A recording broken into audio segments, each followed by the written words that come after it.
have you ever had a trash fire interview that you knew was a trash fire and you said, this is never making air, or should I air this?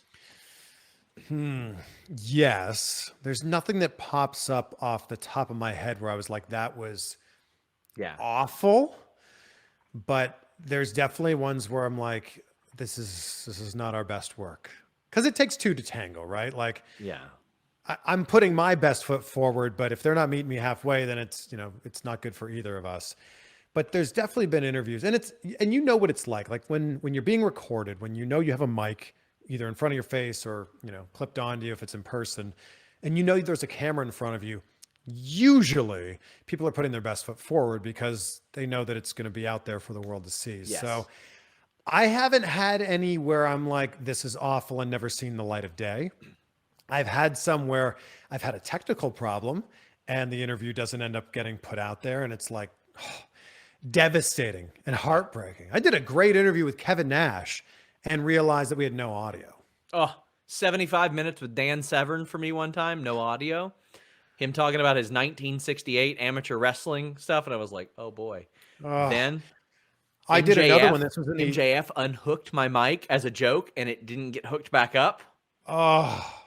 The person before I interviewed the Inspiration recently turned off my mic. I leave them on all the time. That way I can just turn on Tascam and run.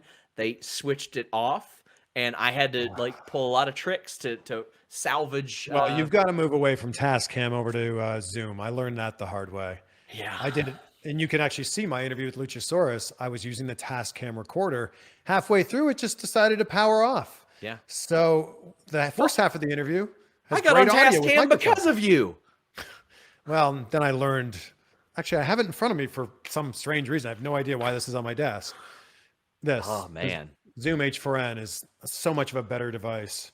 It was, but I bought the Tascam because it was like half the price. I'm like, they do the same thing. No, they don't. No. Okay. Well, There's I'm no gonna interference switch with this one. I'm gonna H4n. switch to that. I'm for sure. In fact, in the switch wrap up to the Luchasaurus interview, I called it the trash cam. I remember Take that. I remember that. That was good stuff. Now I know you say it's cliche. What do you think was your best interview? It's so difficult because, it's like a parent picking their favorite child. The one I just did with you. That was definitely it. That was it. Which everyone can check out on my channel. Donald Glover can suck it. I'm breaking these records. It's got to be The Rock. And it's The Rock for so many reasons. And like The Rock meant so much to me growing up. I really became passionate about wrestling during the Attitude Era. So I would walk around my high school asking people questions just so I could shout, "It doesn't matter what you think," at them. It doesn't matter what you think. I had to, turn it up there a little bit. So The Rock was at the top of my bucket list when I started doing entertainment news. And I knew that it would be a possibility. I just didn't know when or how. And all of my friends were getting interviews with The Rock, 07, 08, 09, 10, all the way up.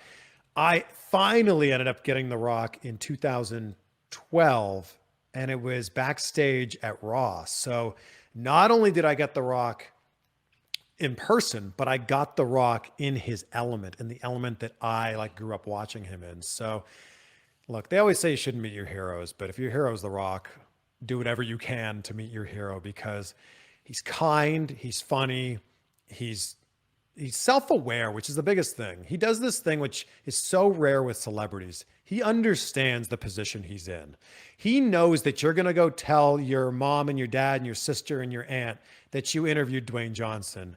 And if it wasn't a good experience, he knows you're going to share that with them. He makes the moment so enjoyable, and he goes out of his way to make the moment about you. He'll put his hand on your shoulder, or he'll point out something you're wearing. Oh, looks like you've been working out. He'll do something to make you go, oh, wow, this was a moment.